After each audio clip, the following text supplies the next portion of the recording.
आम नेपाली जनताले धेरै लामो लोड सेडिङको भार थेगिसकेको छ र बल्ल उज्यालो नेपालको सुरुवात भएको थियो। तर पुनः नेपाल विद्युत प्राधिकरणमा चाहिँ पुनः लोड सेडिङ सुरु भएको छ। झ्याप्प झ्याप्प बत्ती जाँदाखेरिमा भान्सादेखि लिएर गएर चाहिँ पढ्ने स्टुडेन्ट लगायत सम्पूर्णलाई असर परिरहेको छ। यसै सन्दर्भलाई चाहिँ मध्यनजर गरेर चाहिँ विवेकशील साझा पार्टीले पुनः माइती घर मण्डलामा यो शान्तिपूर्ण साङ्केतिक आन्दोलनको सुरु गरेको छ।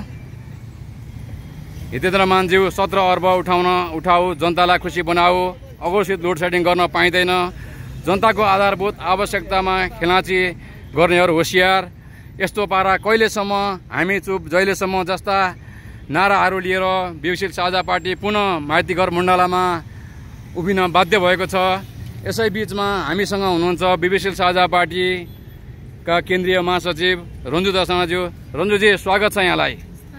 तपाईँलाई फेरि किन यो माइती घर नै आवश्यक पर्यो? फेरि त्रास भयो, फेरि लोड सेडिङ हुन्छ कि फेरि लोड सेडिङ भएर पहिलाकै अवस्थामा त्यो अँध्यारोमा पुग्नुपर्छ कि भन्ने ठुलो त्रास भयो र धेरै नागरिकहरू आजभोलि सडकमा उत्रिँदैनन्। सबैले फेसबुकमा लेख्छन्, फेसबुकका भित्ताहरू रङ्गाउँछन्, फेसबुककै भित्ताहरूबाट दबाब दिन्छन्। त्यस कारणले सरकारले यसलाई हल्का रूपमा पो लिएको छैन कि भन्ने एउटा आवाजले पनि आज हामी सडकमै आइरहेका छौँ।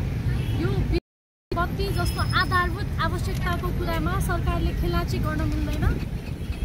हामीलाई लोड सेडिङ चाहिएको छैन, लोड सेडिङ हुनु पनि हुँदैन र लोड सेडिङ गराउने खेल भइरहेको छ भनेदेखि हामी योभन्दा सशक्त ढङ्गले सडकमा उत्रिनेछौँ भन्ने म चेतावनी पनि दिन चाहन्छु। यो सडक आन्दोलनको यो सङ्केत त होइन, यो कतै यदि लोड सेडिङ आगामी दिनमा हुन थाल्यो भनेदेखि यसलाई सङ्केतकै रूपमा बुझ्दाखेरि हुन्छ। हुन्छ, हस् त, धन्यवाद।